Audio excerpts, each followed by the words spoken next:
Hi, I'm Pastor Nathan Busker. I'm the senior pastor here at Ponds Reformed Church, and I have a guest today. It is Jennifer Breuer. Jennifer is the director at the Public Library in Glen Ridge and a member here at Ponds Reformed Church.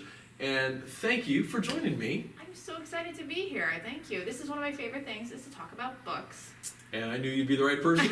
And we are sitting here in the Lynn Ksanznak Reading Area and Library here at Ponds Church, something new.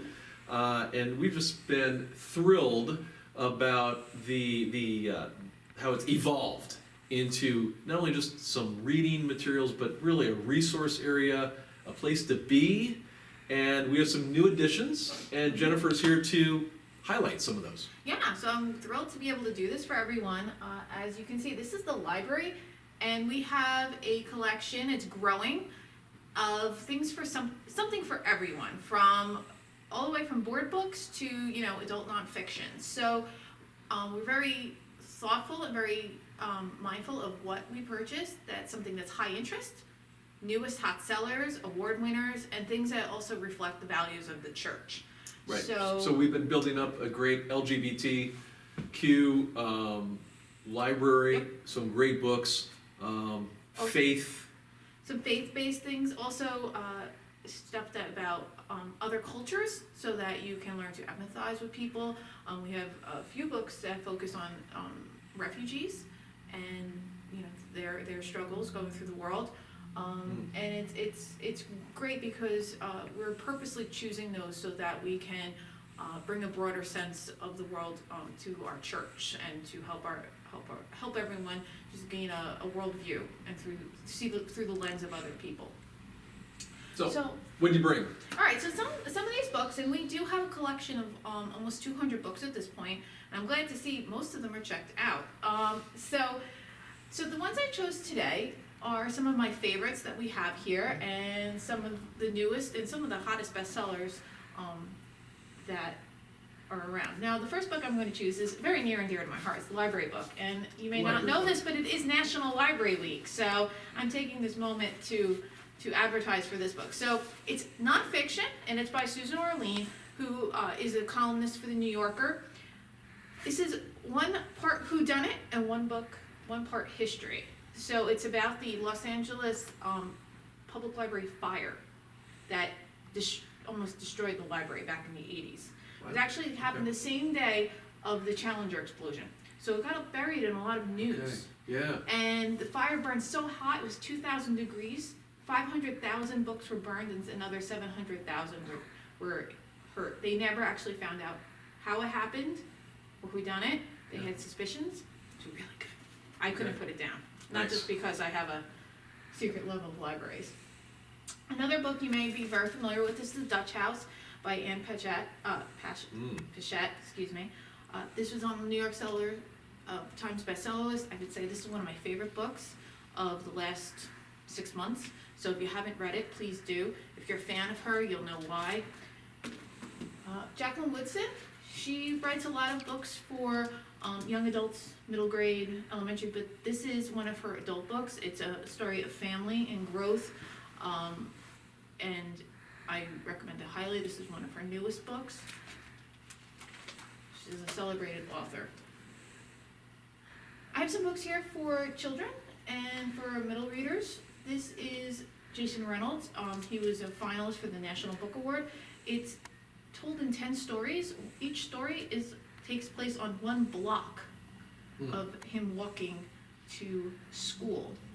So it's 10 separate stories, and each story takes place on one block of his trip. Oh, that wouldn't be happening right now, would it? No, unless he's walking nude.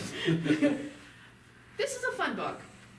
This is Rumple Buttercup, and this is about, it's okay to be weird. It's okay to be different. And it's about self-acceptance, and I think the illustrations are super fun. If you're a 8 to 10-year-old, you'll go crazy for the drawings. They're simple, but they're effective, and they really are a great illustration of emotion and the weirdness of the book itself. So, I right up our alley. Yes. Free Lunch. This was named the 2019 ALA Best Book for Young Adults. It's a memoir, and it's basically talks about a young man who basically struggles with poverty, takes place in the inner city, and it really gives a good glimpse into some of the struggles that kids might not be so aware about. So I actually had my daughter read this. Book Thief. Okay. If you saw the movie and you didn't read the book, you did the wrong thing. That's next on my list. Gotta read it. It's one of the best books I've ever read in my life. It's The Book Thief by Mark Suzak. He's an Australian author.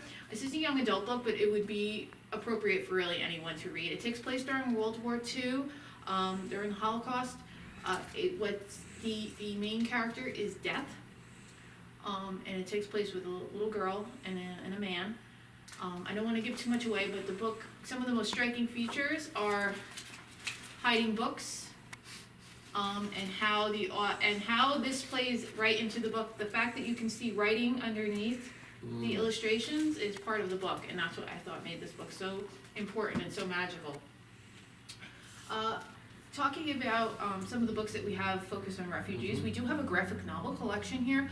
Graphic novels are a totally awesome way to experience text. They're not comic books, they're graphic novels, they're totally valid for adults. Some of the best writings are done through graphic novels, some of the greatest illustrations are being done right now. I can't speak to graphic novels highly enough. If it's a genre you're not familiar with, this is a great opportunity to kind of put your toe in the water and learn about a new format that may really speak to you. So this is Illegal. It's by Ian Coffer. He's the same author that you might know from Artemis Fowl series. So this is just basically the story of two young men who are escaping Ghana.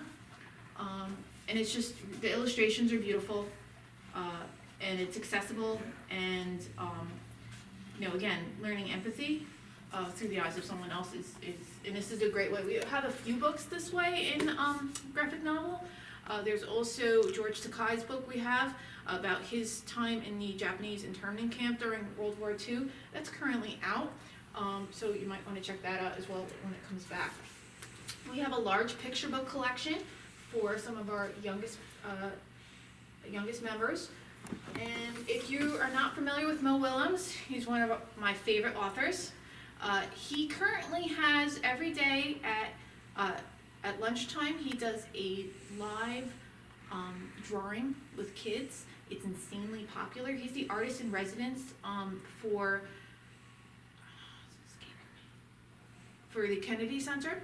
And he has been doing these lunchtime drawings and insights into his writing and his thing, and it's very popular. And it started since basically the stay-at-home order, and it's been a real comfort to a lot of children. So I can't speak to him highly enough. He also is a huge author. Your kids will know who this is. Two other books I'd like to highlight. This is The Proudest Blue. This is by excuse me, forgive me. Ibtihaj, I've been pronouncing this, please forgive me. Muhammad. She was on Team USA for the fencing. She's from Maplewood. Oh, yeah. She is from Maplewood. That's where she grew up. And this is her first picture book, and it's about this young girl, her sister's first day of wearing her hijab, and it's about how important and how special a day it is for someone who makes that commitment. So this is a great book, and again, it's a nice perspective and a different culture they may not be familiar with. And this is Solway by Lupita Nyong'o. She's the actress. Sure. Yeah, you may know her. And this is a really beautiful book about acceptance and loving yourself. It talks about God, and it's she's in a beautiful family, and it's a really lovely description of people of color in the book, and how she describes her family. And it's just a really beautiful book. The illustrations are absolutely spectacular. And it's just about being beautiful and loving yourself. And and a real strong family tie. So I can't speak to this book highly enough. And this is just a cute book. This is Truman. This was on some of the bestsellers list this year. It's just a cute story about a girl and her little pet turtle. The illustrations are fun. The turtle's on an adventure, and it's just he loves his girl. So I love picture books. I love picture books illustrations, and this one certainly is special. As you can see, we have lots of picture books. We have lots of graphic novels, and these are what's available right now. We do keep a catalog of all our books online. We use a product called Library Thing, which is available on the church's website, and you can see the entire collection of material available to you. Wow. Jennifer, thanks. Sure. And those are just some of the books that we have. As you mentioned, we have some great readers here in the church, and we have more new arrivals that are coming in the next few weeks, which we're quite excited about. And then we'll have to highlight those at another time. Yeah, so keep your eyes out for them. There are things on the New York Times bestsellers, things that haven't even been published yet, some of the best books of 2020. Okay. Well, thank you for joining us. I'm very happy to be here. Thank you. Well, you just had a rundown of some of the great books that we have here at the Lynn Ksanznak Reading Area at Ponds Reformed Church.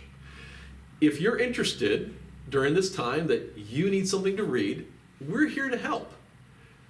Go to our church website, www.pondsnj.org, and click on that link there to look at what we have in the collection, or call the church, 201-337-6744, and arrange for a time that is safe, distant, that you can come and check out a book. Thank you.